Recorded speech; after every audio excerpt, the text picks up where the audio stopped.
Welcome back to In the Ring with Termite and Mr. S. Welcome. And I tell you, we got another, I say that all the time. We got another great Switch story. it up. How else do you want to say it? We got another great story. Good enough. That's why we keep saying it. This one, as you can see, is Jazzy G. Jasmine Lazo. That's it. Got her little name Jazzy. I've got a That's it. Jasmine daughter, so we call her Jazzy too sometimes. And we're going to have fun with this one because and this one will be fun. There may be a tear pop up every once in a while because there's some different parts that I think that will benefit everybody. But I'd like to kick it off. By saying her and two other people were the first ones to ever be fighters at Fighter Nation 13 years ago. That's a long time. It is a long time. And you're getting old. So are you. Hey. You're so old, we have to Google you now. Now you got to be careful. What can I say? Well, she, I feel really kind of bad that we didn't bring some hand pads and gloves. We do that. We demonstrate, we go places and demonstrate this of what females can do. You ladies can do anything you want. You got four daughters. Got 4 girls, and I'll definitely encourage them. Yeah, and I got between me and my wife, we got 7 daughters and a son. Ooh. And I want to tell you, girls, y'all are powerful. She's living proof. And this dainty, pretty, model-looking, she's bad to the bone. And because I taught her. And anyway, if we had, we can't. But she does. That would have been fun. Some pads. She does everything picture perfect. One thing I like about training most women is they want to do everything perfect. Oh, yes. And she's that way. To the T. Yeah, she wants to do it perfect. And, of course, that's what I like is perfectness in boxing. So Jazzy, I met you 13 years ago. Y'all come up to the gym. And you and I forgot who the other 2 people were, but y'all came up there. You started training, and this whole program is about overcoming, and you were overcoming when y'all come to the gym. Yes. I mean, you were with your mother, which is here, with your brother. And y'all were overcoming. Do you mind if I dig a little bit and tell us to go a little bit back into your childhood? Mm-hmm. Go ahead. Yeah. So, I, came from, married, parents and stuff like that. And then, they got divorced as I grew up and stuff like that. And I've done sports all my life, softball, volleyball, track. Very active. Yes. Like I got my name twice up there on the banners, that's pretty hard, And I was also, one of the starters as well for, volleyball and basketball. And, at 14 years old, they started talking about the Olympics and scholarships and stuff like that for volleyball, even soccer, which is that's 14. That's those conversations start. Yeah, and it's hard, at that age and stuff. And then, I did boxing and everything. And then my mom's brother is the one that got us into boxing and stuff. Okay. And it was, from a friend, that we heard it from also. So, when I got in, my mom was on bed rest and stuff like that. So my uncle is the one that brought us in, me and my brother, or my brother and I, But I really love boxing a lot. Like I wanted to go to the Olympics, because, not just that, but I'm also Greek, and not just Greek. I also got other things. But for being a Greek, like wanting to go to the Olympics is something that was very important to me. Yeah, you have that history. A lot of people don't know why. Tell them a little bit that connection. It's just, boxing, that's where it comes from, is from, Greece. And Greece started the Olympics. Yes, and they can say whatever they want, but I know it came from us, because, like, once you see that blood, like, that's it, game's over, So I really love boxing. I wanted to go to the Olympics, and then I wanted to go pro by 21, but, someone over here, Termite, wouldn't want to take me because he sees me as a daughter, so I learned, maybe if I get to live a second life, not to become family to a coach, but hey, it is what it is, and you learn a lot from it and stuff. You learn how to respect yourself and have the dedication, the passion, and stuff like that. So, I mean, I really like it. What was so special about boxing? Because you obviously were involved in so many different things. What really made you kind of fall in love with boxing? I think it's just the speed of it, and just like when you really like something, you're going to go after it, you know? And I love to have that adrenaline just going. More you an know? adrenaline thing. Yes. It's like There's no downtime like waiting in the outfield. right. You know, some people get high on other things. I got high in boxing with it, you know? And for me, it's just something I really loved. And still today, I love it, you know? You're like, still involved, yeah. Oh, yes, very, very. Tell us how you're involved, and then I'm going to go back and I'm going to hit some points that you don't want to hit. But tell us what you're doing today. So today I am still coaching. I've been doing it like for 13 years, but this time, you know, Termite finally passed down a Fighter Nation 2. So I'm out there in Tasasita doing it and stuff like that. And I'm also doing Ring Girl and doing events. And with she's Termite. covered up, Ring Girl. Yes. I'm not just that ring girl. I'm a special ring girl. Awesome. Make your mark special. Oh, yes. That's right. So our story, our platform is about overcoming. I'm going to ask you about something that we didn't even discuss before this, and you can talk about it if you want to or don't. I'm probably going to get you to talk about it. But everybody sees you right now as this stunning, beautiful lady. At one point of your life, you gained some weight, Right. okay? And tell us a little bit about that. I'm trying to pull it out of it. I don't want to just say what's on my mind. I'm trying to pull it out of you. But tell us what happened at that time. Okay, so there's two different times where I did gain weight. One is because I got hurt in soccer. And so I've always been someone that's been very small in muscle. I always had zero fat and stuff like that. And so when I got hurt in soccer, because I was doing soccer and boxing at the same time. You can't move anymore. You're not active. Yeah, and so, you know, your muscle turns into fat, and so then you get bigger, you know. So that was one of them. And then another one is because I was on bed rest, you know, from a car wreck. wow. And then I finally got back into boxing just to see where I was at, what can I do, you know, because it's good to keep pushing yourself, to motivate yourself, you know. So I decided to get back into boxing. And at the time, I was doing MMA. And so I was doing MMA and boxing and all that different stuff, you know, just trying to go pro, you know, into like UFC to see where it can also take me if boxing didn't happen, you know. Two options. Yes. And so, like I said, you know, I come from a divorced family. And so I went to go visit my dad and stuff, and some things happened. And, you know, my brother had a double concussion, and he wanted to, you know, talk about some things. And, you know, he's like, how come I don't remember things? And so we just had a conversation. And I just remember that night, my dad was not himself, you know, and it doesn't matter what side we come from or what we done in life. Because, I mean, even he's done some big things. Like he used to play for Beyonce and Mr. Knowles and Clay Walker, all this different stuff. So it doesn't matter where you come from. We all got problems, you know. So I remember visiting my dad, and he wasn't himself. And I just remember, you know, my brother was like, can I have a hug? And, you know, Greeks, we either going to love you or we going to hate you. There is no kind of I love you. Yeah, we don't play that, you know. And so my brother, I just remember him just like, I want a hug, Dad. You know, and there is no crying in Greek families. I don't know. They don't play that, you know. So my brother is a very oh my gosh, I forgot the word. Emotional? Yes. Okay. But my brother also knows how to be a man, you know. Okay. So And he's big. Oh, yes, very big. And so my dad just wasn't himself, and he out of nowhere pushed my brother. My brother's a big dude, you know, and he went back, and I just remember just standing there. And I'm on this little hill, and they're on the driveway. And I just remember my dad just punched me. I mean, come on. I've been in boxing for 13 years. I know what a punch felt like. Even with my eyes closed, I knew what punch he came with, you know. And I just remember just, you know, I just got hit. And I remember it was pitch black outside because it was at night. And I just remember just, like, looking up at the moon. Like, did this just really happen? Wow. You know? And he he just had like a whole different person in him.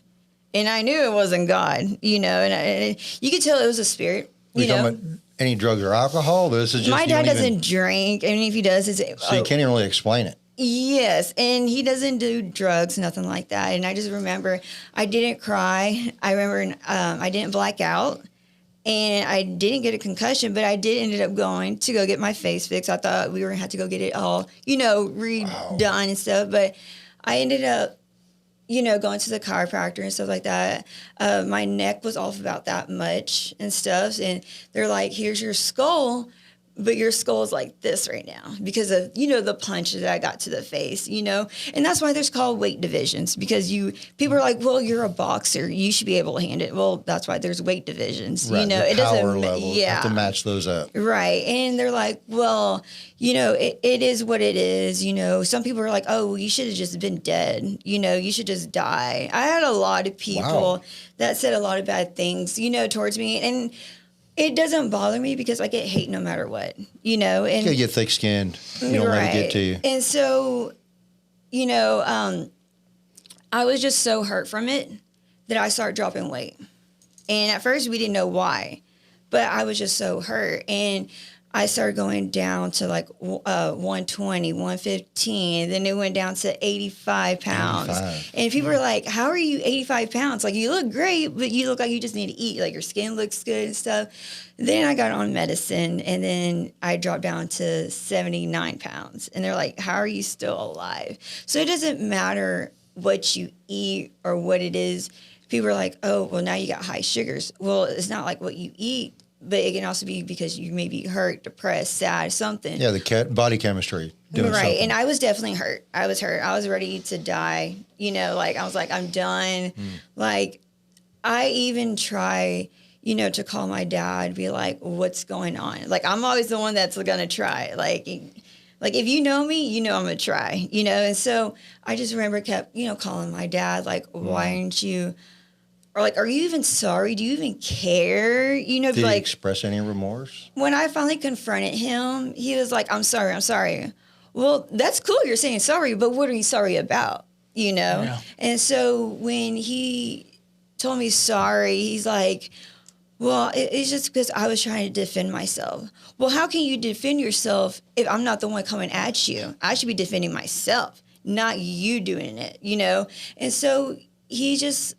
It just kept, it was an on and on story, you know, a lot of running around and stuff. So that's how I became real skinny.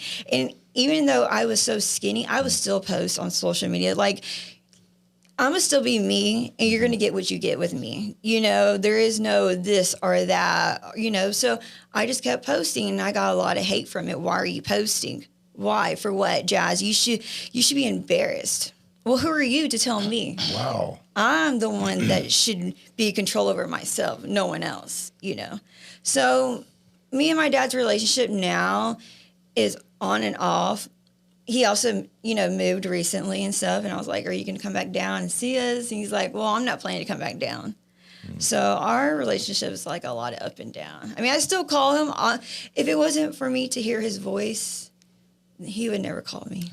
One bit. You know, there's a lot of people that's got this same type of problem that we never hear about. These relationships, and people think, they look at you, think your life, everything's great. Oh, yes. A lot of Yeah. people don't even think, like, I go through that. And no matter what you look like, what background you have, we all got some type of problem. We got some kind of garbage in our life, and that's what that is garbage. And I'm glad you tried to go back to your dad, you know, and try to build that relationship because one day he's going to regret it. Oh, yes. And there's a lot of people out there that's done this same thing that, you know, that maybe you need to go back and ask forgiveness. Maybe there's somebody, a dad, a mom, or a daughter, a son. Maybe you need to go ask somebody for forgiveness because you don't want to go through your whole life carrying that load. Yep. And And just by slow you down. Right. And, you know, I told my dad, I even said it to his face, like, I was like, look, I don't hate you. I'm not mad. I forgive you, whether you want to accept it or not. I still forgive you. Like, and still to this day, even though it happened, 2019, like, I'm still okay with what happened because it taught me a lesson that not everybody has a great dad in their life or maybe a great mom in their life, you know? So still today, I still forgive him. I still have no hate towards him at all. I think that's powerful. The forgiveness is powerful. And just like what you said, I'm blessed to have, parents that are loving, that I don't have those issues, but there are a lot of people I hear that do have those, and it's unfortunate. And even more unfortunate in my mind is they'll use that almost as an excuse. Like, Yes. well, I didn't have this, or my parents weren't supportive, my dad was this, or mom was that. Therefore, I cannot be, or I just can't do this. And it becomes more of an excuse or a crutch. And to see you say, you're describing something you're horrible. Right. It's horrible, And but you are saying you're not going to let that change you. Right. And a lot of people are like, you tarnish should stop talking to your dad. You should just hate him. Like, why do you even love him? Well, maybe my love is different from your love. Maybe my hate is different from your hate, So for me, I just got to better myself, and if I keep hating, that's just going to make things worse on me, so. You're not letting it slow you down. You're not Right. making an excuse. You're just going to continue. And just kind of as an example, I think that's very powerful. There's something else you mentioned that I'd like to touch on is, the social media. I think you told us a little story a little bit before this. I want to talk a little bit about, you said you were hacked on the social media? So I Tell us was about hacked on Instagram and Facebook. I don't know how, but I got hacked. And whoever it was literally posting things that I've never posted in my life on, on stories. So I kind of figure out who it could be or what, and they started posting some Mexican stuff on there, and that's how I kind of find out, okay, everybody knows, that's not me on social media. And they started posting the Day of the Dead stuff, and I was like, okay, this is just wild, this is crazy, whoever it is, you must be bored, but I guess it's fun to be me, and so I was hacked for a good 6 months, and so they started to ask people for money, and everybody who knows me knows I don't ask for money, no matter what what's going on in my life at times and stuff. And so they catfished one of the people that I knew, and he literally thought we had a bond going, a relationship going, and we actually would go hang out with this person, with a few other people that got catfished, and he started to hug me different and trying to kiss on me. I was like, okay, what's going on? Is And this you didn't a joke? understand. And I had no idea. So when we went to the table, he's like, Jazz, why are you acting so different on social media and also in person? I was like, what are you talking about? He goes, we had this thing going on social media. I was like, dude, we never did. So what are you talking about? So he showed me. I was like, dude, I can show you mine, and you're not even on mine. And so he was catfishing. I think he might have gave money to them. Oh my gosh. Well, see, in this day and age of social media, how did you finally fix all that? Is it fixed? They blocked me, so I just, I tried to get my account back, and they ended up just blocking me. So I went ahead and made a new one. So you just started over. Yes. Because I hear that's difficult. You just start over. Yes. So now you're dealing with people pretending to be other people. I don't even know what the solution is to that, but it's just more of something to be aware of. And I knew it was going on for six months because people would text me, Jazz, is this really you? We know you don't ask for money, but is this you? And I was like, come on, that's not me. So I knew it went on for a good 6 months. So it's just more just be alert. Yes. I guess that's all you can really do, and shut things down. I'm not sure how that works. But hey, if someone likes to be you, I guess it's fun, It's flattery in one regard. Right. It's a headache. So Jazzy, what's next on your agenda? What are you doing in your life right now, and what are your goals? So Termite knows my main goal is, and I know he's gonna tell me no, but even though I'm out of shape, I still want to get back into boxing, and no, yes, and so, and if it's not that, which is I know it could be that, and he knows too because I'm like his twin, that's why they also call me Little Termite. So if that doesn't work out, I would like to get back into, on mechanic and, do some things that I used to do when I was learning at You 18 mentioned years that. old. What were you doing? Tell us more about So that. I was learning, how to do the tires, the wheel and everything, the battery. I was learning a lot of, great stuff. And that was like at 18. Like car racing, And it was mechanics. racing, with race cars and stuff. So I would love to get back into that, even if it was just like this little small little tracks, or even if it was NASCAR, like, come on. Like, So just fixing, you like driving too? hey, I mean, it is what it So you is when like it comes to cars. race You cars, just like right? cars. All Yeah. right. Yeah. I just find it really interesting. It's so relaxing. And to me, it's just so much fun. You can make money. So, I mean, and if it's a girl, like, come on, she's not going to play. This is true. Not very women get into that. So if you are into that, you got to be pretty serious. Oh, yeah, for sure. So those are kind of the two paths. You obviously know the one that you would prefer. Yeah. Yes, termite. The one that I blocked, yes, I know that. And, well, I wish you the best with your race car driving. So anything else before we close out that you want to tell us what's going on with your life? How can they get in, if they wanted to do private lessons or come box with you, how do they get in touch with you?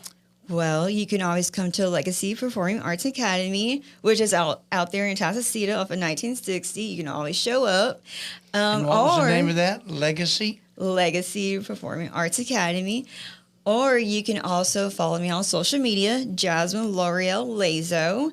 Or you can follow me on Facebook, Jazzy G. Or you can find me as Jasmine Lazo as well on there. We'll post all that stuff in the bottom when we post this episode. And they can get in touch with you and do private lessons, and she's good. She is a great coach. We're never going to see about the fighting part. We will never see that part. One day. I put my foot down. But she little is battle going on here. Oh, yes. But she is a great coach. And so if she can help you, whether it be just getting in shape, having fun, toning up, she can help you. Yes. And she's been trained by the best. I heard. By the best, that won't Undisputed. take me pro. Well, it's good talking. Any last comments you want If there's to one thing you want to share, with the audience, maybe it's young women, what kind of Well, message like you they wanna always give say, across? keep God first, but don't use him. So you got to be serious about it if you want to go further in life. And just keep being you, because at the end of the day, you got to motivate yourself. No one else can do it better than you. That's right. That's good. I think it's a good note to end on. All right, so it's been a great interview today. It's been great talking to you, and there's a lot of things going on in your life, and we want to stay up with you. But we're over for today, and one of the things that we do here on this show is we keep our guard up. And with keeping your guard up. And with keeping your guard up is it.